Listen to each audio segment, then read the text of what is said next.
looked, and I looked, and I looked, and you know what I found? Hello y'all, this is a Ninja DC with another 8-bitter perspective, this time for On Your Marks. You know, it is ironic my first 8-bit video was for BvS, because boy did I draw a lot of comparisons to this episode. Not because of any verses, but because both share the same plot pacing issues for pretty much the same reason. Both BvS and On Your Marks feel disjointed as they try to cram together two different narratives that could have easily stand on their own. Both are still good, but have a weird pacing because of said cramming.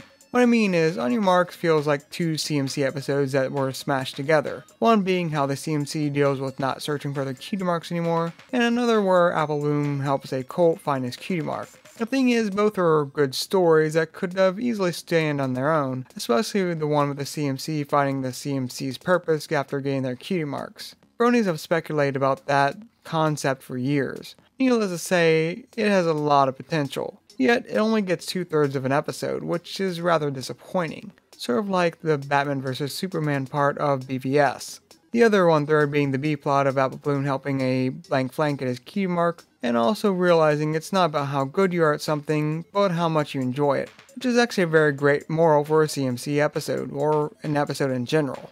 However, by cramming these two together, we sort of underdevelop both, and disrupt the story's narrative arc by essentially creating two climaxes. Weirdly enough, the A-plot getting resolved before the B-plot. It's not like Magical Mystery Cure where it's obviously two episodes have been glued together straight down the middle, because Polsky actually tries to integrate them together, but by taking away parts to make them puzzle together, if that makes any sense. Like with BvS, this integration just gives this whole story a very disjointed feel with a lack of focus.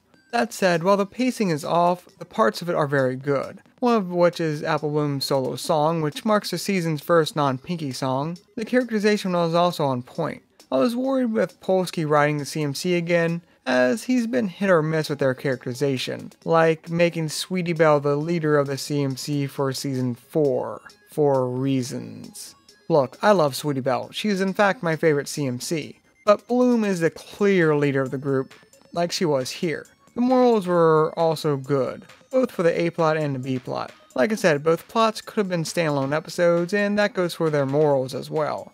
So yeah, the plot structure is flawed, trying to cram so much into one episode, but the parts they're trying to cram together are good on their own. My only real minor nitpick besides the cramming is not mentioning Fluttershy. I know that sounds weird, but I mean, the B-plot was, not even essentially, it was a plot from a previous Fluttershy episode. So it just feels weird that the CMC didn't mention their friend had a similar problem she overcame. You know, all the continuity nods and such. Again, a nitpick, but when they brand the stage with her cutie mark, it's like Polsky is rubbing it in your face. Or the animators, I guess. But yeah, On Your Marks tries too much at once, which leads to underdeveloped narrative elements, but those elements are still good on their own. Well, this is the Ninja DC. Keep calm and an open mind. Please tell me in the comments below if you feel this episode should have been split in two.